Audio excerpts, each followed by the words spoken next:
Hey everyone, today we're looking at notes 9-LOE, or laws of exponents. So recall from Algebra 1 with your laws of exponents that x times x to the fifth. What's the rule here? What's the law? This x is like x to the first, okay? And when you multiply like bases, they're both x, one's not an x and one's a y, they're both the same base. When you multiply like bases, you add their exponents. So that would be x to the sixth because 1 plus 5 is 6. Okay, remember that your law or your rule, whenever you divide like bases, so x and x, the same base, that you subtract the exponents. So that'd be x to the fourth, right? Okay, because 7 minus 3 is 4.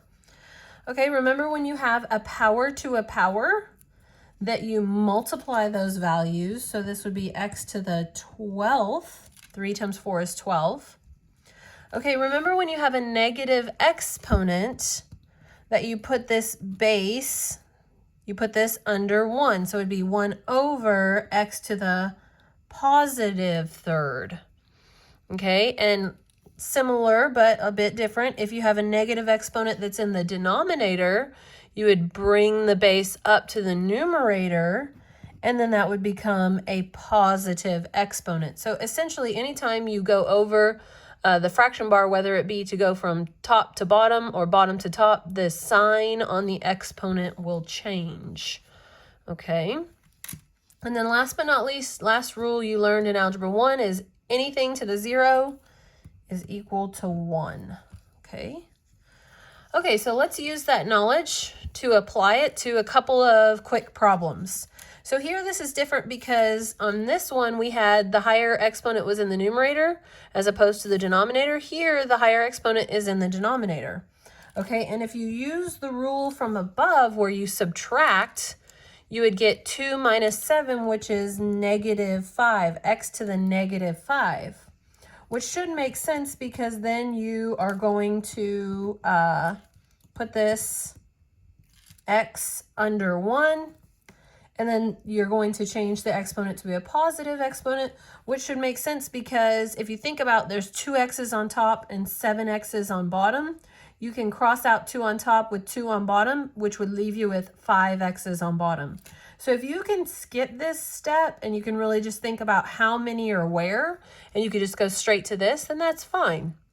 Okay, just make sure you pay attention to where the x should be. Should it be in the numerator or should it be in the denominator? Okay, obviously number 2 is quite a bit beefier. This is more like what you're going to see on today's assignment. So the only thing you need to remember are 2 things. You need to remember all your laws of exponents, and then you need to remember your order of operations. So remember that here, for example, you can't multiply these two, what's in the parentheses here, before you take care of the exponent. So remember that exponent comes before multiplication. So what we really need to do is take care of all the exponents first. Hopefully I have enough room to work. I didn't even think about that. So remember, this 3 has an implied exponent just like this x did up here. The implied exponent on the 3 is a 1. Same for the implied exponent on the y. So students do typically tend to forget about the number in front has an exponent as well. So remember, when you have a power to a power, your operation is to multiply. So that 2 is going to multiply by each of the exponents inside here. So this is going to become 3 squared, because 1 times 2 is 2, x to the negative 8, because I'm multiplying, y squared z to the 4th, over, and then I'm going to do the same thing in the denominator here, put an implied 1 there. So this is going to become, I'm still going to keep it in parentheses. Well, no, I'll just put a times in between. So this will be x to the 6 y squared times, and then remember implied 1 here, 2 to the 3rd, x to the negative 3rd, y to the 6th. Okay, so now I'm going to, well, I can't combine any of the x, y, z's. Those are not the same bases. I guess I'll go ahead and multiply in the denominator here before I worry about what's going on in the canceling from numerator to denominator. So 3 squared I already know is 9. Okay, I'm going to keep x to the negative 8, y to the 2nd, z to the 4th, over, and then this is 2 cubed, which is 2 times 2 times 2, which is 8. So since the implied number here in front is 1, so that's going to be 1 times 8, which is just going to be 8. And then x to the 6 times x to the negative third. Remember, our rule is to add. So that's going to be x to the third. Okay, and then y squared times y to the 6 is going to be y to the 8th. Okay, so I think I've times here my coefficients out in front, my x's and my y's. So now in the denominator, that's cleaned up. Now that the denominator's cleaned up, now you can start to look at my x's, my y's, and I only have z's on top. Okay, so 9 over 8 doesn't simplify, so I'm just going to keep 9 over 8. And then this is x to the negative 8 over x to the third. So if I'm using that rule of subtraction, negative 8 minus 3 is going to be negative 11, right? And then here, if I'm using that rule of subtraction, see here, here's the deal. On this one, I definitely would use the rule of subtraction because it's weird to think about what a negative 8 would be. You really need to think about it as 8, positive 8, x to the positive 8 down in the bottom, which would create x to the 11th down on the bottom, which it's about to be down on the bottom. Okay, so you could think about it that way. Here you've got 2 minus 8, which is going to be negative 6 on the top, y to the negative 6 if you use the rule of subtraction. Or you could just know I have 2 on top, 8 on bottom. That means I'm going to have 6 on bottom when I cancel what I can.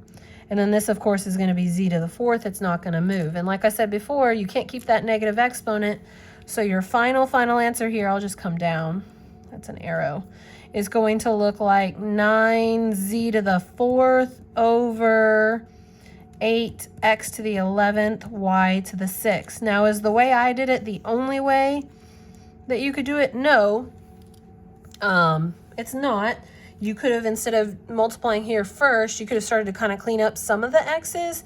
It would have gotten messy. In my opinion, I think it's best to clean up the denominator and multiply before you start to simplify with division. So just so you know, there's going to be more than one way to do some of this stuff.